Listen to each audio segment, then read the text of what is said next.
Once again, welcome back, my dear students of Standard 9th, and today we will continue our very beautiful chapter that is disaster management. Friends, ये जो chapter है ये 6 parts में है. 2 parts we already did. Now this is part 3. Okay.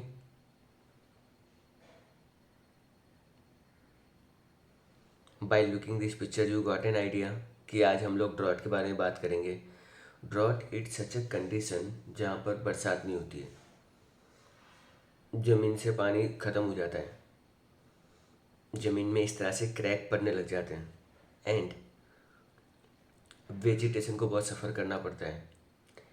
Animals बहुत सारे मर जाते हैं because of non availability of the water. So friend yes, आज हम लोग ड्रॉट के बारे में पढ़ेंगे. ठीक है. So a drought is a highly destructive hazard living a long lasting impact. उसके जो इम्पैक्ट होते हैं ना बहुत लंबे टाइम तक रहते हैं और ये बहुत ही सबसे डेंजरस है. वेजिटेशन तो ठीक है, आगे जाके जब प्रोडक्शन नहीं होता है ना एग्रीकल्चर का तो महंगाई भी बढ़ती है. क्यों? मार्केट में चीज़ों की डिमांड मार्केट में जो चीज़ों की जो डिमांड है वो एकदम से बढ़ जाती है और लोगों के पास बहुत प्रॉब्लम होती है. It is connected with the water and food which are very much needed for existence of living organism. The problem of drought occurs in region of monsoon climate where the rainfall is irregular and scanty. So friends, यहाँ पर drought उस जगह पे ज़्यादा effect करता है जहाँ पे बरसात कभी कभी रेगुलरली नहीं होती है. तो हमारे कंट्री में यही चीज़ें होती हैं कि एक तो रेनफॉल टाइम पे आती नहीं है, दूसरी वो रेगुलर भी नहीं है, कभी ज़्यादा आ जाती है कभी कम आती है. ओके, कम आती है नहीं आती है तब ड्रॉट क्रिएट होते हैं. This is because the agriculture crop and the food grains on the living organism depend completely on water. Yes friends, so जितने भी एग्रीकल्चर प्रोडक्शन है बिना पानी के तो कुछ हो नहीं सकता. एनीवन एनिमल्स भी वो सारे के सारे लिविंग ऑर्गेनिज्म में हमको भी इंक्लूड कर सकते हैं. ठीक है. सो ये सब चीज़ें होती हैं. The shortage is created due to the water crisis. Under such condition, heavy damage is done to agriculture and natural vegetation. So, इसलिए बहुत सारे लोगों की जान जाती है और एग्रीकल्चर को भी बहुत नुकसान होता है. Early, many people died of starvation during the drought, but now it could be reduced due to the transportation and well-planned management. Friends, पहले है ना जब भी ड्रॉट होता था बहुत सारे लोगों की डेथ होती थी. I am not recalling the year right now but once in West Bengal one in Bengal there was a drought. 33 to 40% population ख़त्म हो गई थी because of the hunger. Imagine करो, उन लोगों को खाना नहीं मिला होगा, पानी नहीं मिला होगा and they died due to the starvation only, due to the drought only. To giving you a rough idea, out of the 3 crore, 1 crore people died. And ये 19th सेंचुरी तक होता भी था, 19th सेंचुरी तक. But present day what happen कि transportation अच्छी हो गई है. ऐसे हमको अगर पानी नहीं मिल रहा है तो एटलीस्ट 10 रुपीज़ की पानी की बोतल आती है ना. आप लोग भी खरीदते होंगे, 20 रुपीज़ की भी आती है ऑफकोर्स. तो ऐसे जब कोई प्रॉब्लम नहीं रही है for human beings. But what about animals? Agriculture तो अभी भी पॉसिबल नहीं है. सो ठीक है, हम लोग दूसरे स्टेट मिलके कंपनसेट कर लेते हैं, बचा लेते हैं. इवन गवर्नमेंट जो है वो पानी के टैंकर्स भर भर के ट्रेन्स में भेज देती है. तो आज की डेट में इतने बहुत ट्रांसपोर्टेशन अच्छा है, वेल प्लान तरीके से काम होता है तो इतना इफेक्ट इंसान फेस नहीं करते हैं. But animals certainly face lots of difficulty and agriculture तो ठीक है, you will find it very difficult. Now what to do and what not to do. Suppose करो कि आपके आसपास में ड्रॉट हो गया है तो आप क्या करोगे? Now number one, drip irrigation in agriculture should be intensified. देखो, पानी का जब ज़्यादा वेस्टेज होता है ना, फिर पानी की बाद में शॉर्टेज भी होती है। लेकिन ड्रिप इरिगेशन एक ऐसा तरीका है एग्रीकल्चर का जहाँ पर शॉर्टेज, पानी की शॉर्टेज होगी ही नहीं। क्यों? क्योंकि आप एक एक बूंद को प्रॉपरली यूज़ कर रहे हो। पहले तो आप वो नाला बना देते थे, वो नाले में से पानी जाता था, फिर वो प्रॉपरली फील्ड तक पहुंचता था। तो कितना पानी तो वो जाते वक्त तो ज़मीन ही कंज्यूम कर लेती है। ओके, सो वहाँ पे वेस्टेज ज़्यादा होता है।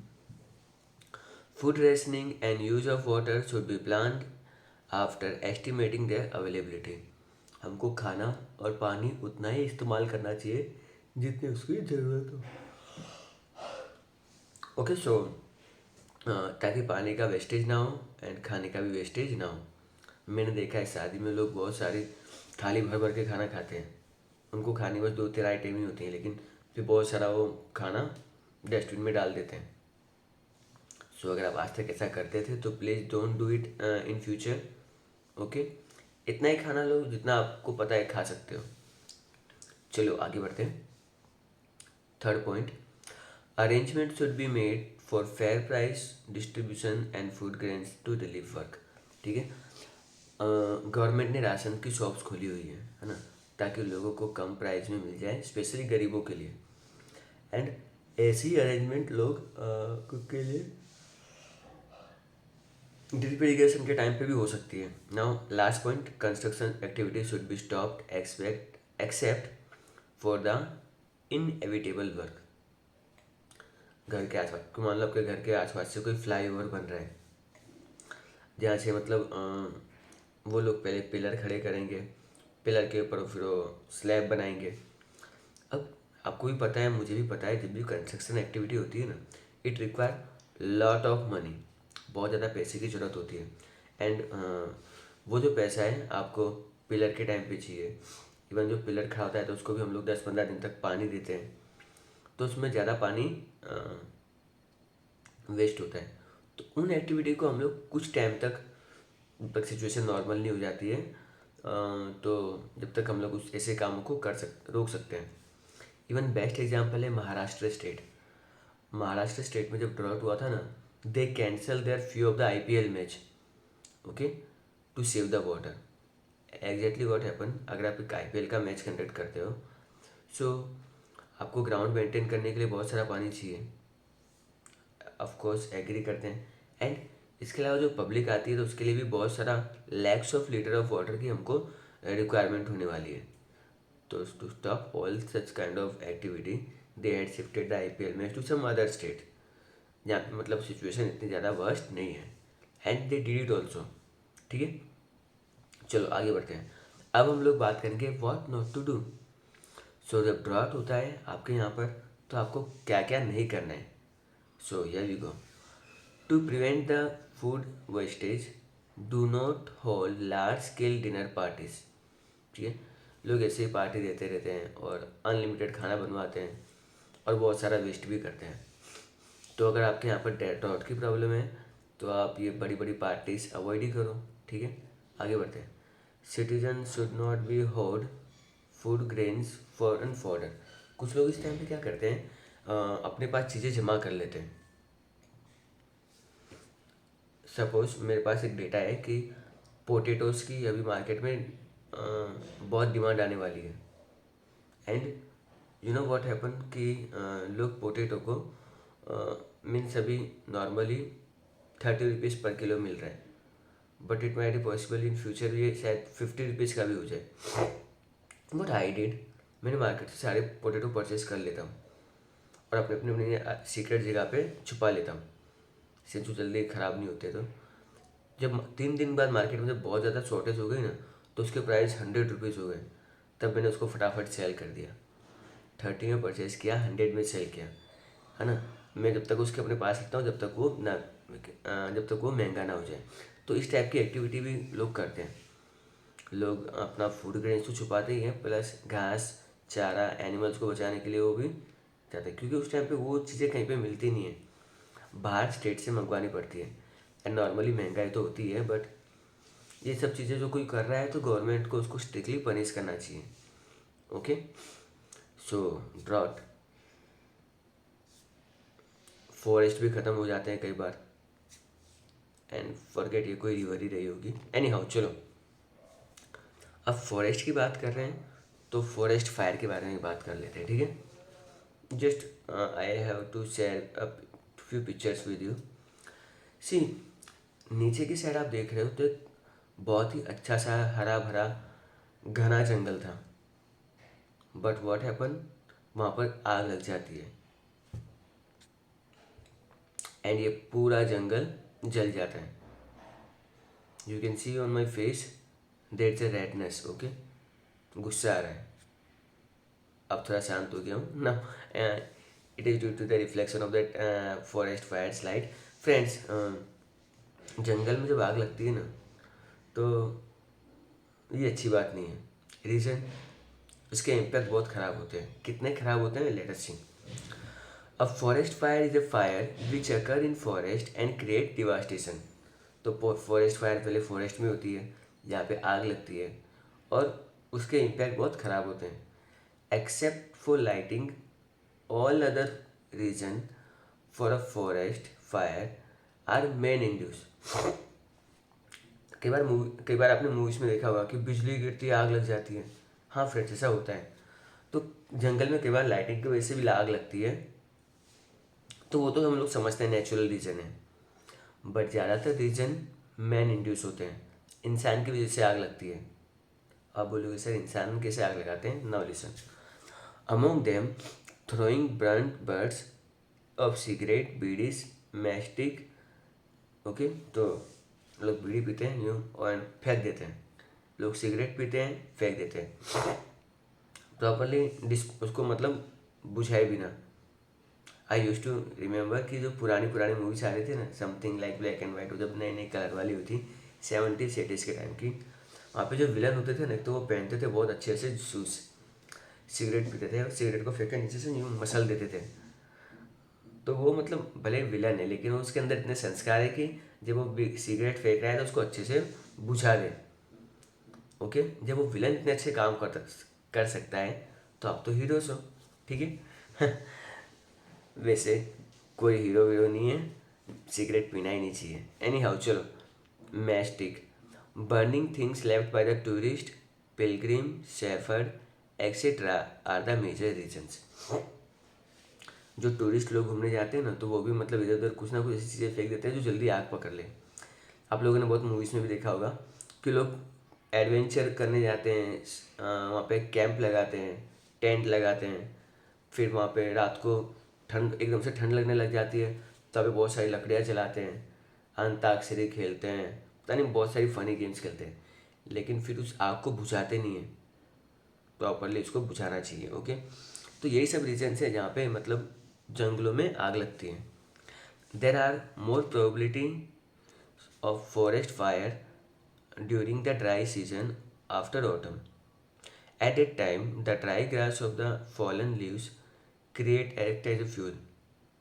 The situation for a spread of forest fire. जरूरी नहीं, इसके अलावा कुछ नेचुरल फैक्टर भी होते हैं। ऑटम सीजन के बाद जब गर्मियों का मौसम आता है, तो you know it very well कि अप्रैल और मई में बहुत गर्म गर्म हवा चलती है, एंड बिकॉज ऑफ दिस बहुत सारे लीव्स जो होते हैं वो ड्राई होकर गिर जाते हैं, और बहुत सारे जो हवा चलने की वजह से बहुत सारे लीव्स आपस में फ्रिक्शन करते हैं, and when they act like that, कभी कभी एक चिंगारी निकल जाती है और उससे भी फॉरेस्ट फायर लग सकती है, okay. So there are many such reasons जहाँ से फॉरेस्ट फायर निकल सकती है, and at that particular point of time, आग, जब वो जो नीचे जो घास होती है वो सूखी हुई होती है, जो आग बहुत जल्दी पकड़ लेती है, and situation goes worst, okay. आगे बढ़ते हैं। When both the wind and inflammable fuel are dry, they are formed on the base of the forest fire and they spread faster during the windy days. More temperature and less humidity. Some trees use but oil and inflammable material, so the fire get spread faster. तो उसमें जो कुछ कुछ trace वैसे होते हैं जो oil मतलब छोड़ते हैं, तो वो भी एक फ्यूल की तरह काम करता है, एंड अगर हवा तेज चली इस तरफ तो पर्टिकुलरली उस तरफ ज़्यादा फैलेगी, okay. And once the forest fire start it spread in the direction of wind, ठीक है, विंड की डायरेक्शन में ही जाएगी। Its velocity of 15 kilometre per hour on all the side. अगर आप जंगल में आग लगी है, हवा नहीं है, तो वो आग चारों तरफ फैलेगी। एंड वो उसकी जो फैलने की स्पीड होगी वो होगी something around 15 kilometre per our. Once start, if the attempt is not made promptly to extinguish it, the forest fire would stop only under two situations. अगर मान लो कोई उस आग को बुझाने नहीं जाता है और जंगल में आग लग गई है, तो वो आग आगे जाके दो ही कंडीशन में ख़त्म हो जाएगी। Number one, the forest fire is extinguish completely by it self, ठीक है, जंगल में सब कुछ जला दिया, जलाने के लिए अब कुछ बचा नहीं है, तो वो आग ऑटोमेटिकली बुझ जाएगी। पर ये बहुत सैड बात होगी, ठीक है। Second, due to the heavy rain, या फिर उधर बहुत ज़्यादा बरसात आ जाए। सो ये रीजन से अब जब फॉरेस्ट फायर ख़त्म हो जाएगी। Now due to the forest fire smoke spark high rising high with a warm air current create a risk of fire among the nearby settlement. और जिन लोगों के घर जंगलों के आसपास हैं उन लोगों को बहुत ही प्रॉब्लम फेस करनी पड़ सकती है ना। क्या करना चाहिए जब फॉरेस्ट फायर हो? Act according to the instruction from the forest department. आपको फॉरेस्ट डिपार्टमेंट वाले जो इंस्ट्रक्शन थे आपको वो फॉलो करनी है। Arrange a special patrolling in forest during the dry season. देखो हम लोग, देखो सिटीज़ में क्या होता है कि रात को पुलिस घूमती है टू चेक कि सब कुछ नॉर्मल है कि नहीं है, उसको पेट्रोलिंग पार्टी, पेट्रोलिंग पुलिस कहते हैं। वैसे ही फॉरेस्ट के अंदर भी उनको पता है कि ये गर्मियों का मौसम है, तो उनको भी पेट्रोलिंग के लिए एक टीम बना देनी चाहिए। Employees of the forest department should be train for extinguish forest fire. Even ये जो एम्प्लॉयज़ हैं जो पेट्रोलिंग करते हैं, इनको स्पेशल ट्रेनिंग मिलनी चाहिए कि कैसे आग को बुझाया जाता है। And what not to do, क्या नहीं करना चाहिए? Well, while travelling through a forest do not throw burning bidi and other thing. ऐसी कोई भी चीज़ें मत फेंको जंगलों में जिससे आग लग सकती है। People living near the people living in settlement near the forest fire should not be ignore the instruction from the forest department. Forest department उनको बताता रहता है कि यहाँ पे आग लग गई है या आपके घर से इतनी दूर है, तो आप act according to their instruction, ठीक है। ये आपको नहीं करना है, ओके। सो फ्रेंड्स, ये तो थी फॉरेस्ट फायर जो होती रहती है। देखो यहाँ पे मैंने एक उत्तराखंड का एक स्पेशल एपिसोड देखा था टीवी पे, जहाँ पर जो ट्रेडिशनल गांव वाले लोग थे ना, उनको बताया गया था कि अगर इन केस जंगल में ऐसे आग लगती है तो आपको उस आग को कैसे रोकनी है, कैसे रोकना है। Let me tell you. देखो, आप क्या करो, इस पट्टी को टारगेट कर दो। इस पट्टी में आप है ना जितने भी ट्री है ना, तो आप उसको कट कर दो फटाफट, ठीक है। एक गड्ढा बना दो और इसमें पानी भर दो। इसमें अगर पानी भर देंगे और इसमें अगर इतने पेड़ों को कट कर देंगे, तो जो आगे ना जो इस डायरेक्शन में फैल रही है वो इस लाइन से आगे जा ही नहीं पाएगी। And you can save this part. Anyone, एक और भी तरीका है, वो लोग बहुत बड़े बड़े बनाते हैं और उसको ज़मीन में दबाते हैं। सिंस ऑक्सीजन नहीं मिल रहा है तो आग ऑटोमेटिकली बुझ जाएगी। तो ये कुछ ट्रेडिशनल तरीके हैं जो हमारी पुरानी जनरेशन ने गांव वालों को सिखाया था। एंड उत्तराखंड में एक बार आग लगी थी, लेकिन वहाँ के लोगों ने इसको बहुत अच्छे से मैनेज भी कर दिया है। सो ऐसे अगर हम लोग लोकल प्रोग्राम करें, ऐसी ट्रेनिंग दें उन लोगों को, तो वो ईजिली उसको कर सकते हैं। अदरवाइज मैन वर्सेस वाइल्ड में भी एक एपिसोड दिखाया था कि अगर आप अकेले ऐसी जगह पे फंस गए हो और आपको आने जाने का कुछ समझ में नहीं आ रहा है, तो आपको कैसे रिएक्ट करना है। ये इंस्ट्रक्टेड कि आप एक छोटा सा टेम्प्रेरी हट बना लो, उस टेम्प्रेरी हट में ऊपर कीचड़ वीचड़ डाल दो। अगर आसपास में कोई तालाब है तो पूरा कीचड़ का तालाब, उसका जो जितना भी मतलब कीचड़ होता है वो सब डाल दो। मेक श्योर कि उसके अंदर हवा ना आ पाए। फॉरेस्ट फायर में जब ऐसी फायर लगती है ना, तो लोग है ना यूजुअली फायर से जल के नहीं मरते हैं, due to the smoke and जो हीट होती है उससे दम घुटने से ज़्यादा मरते हैं।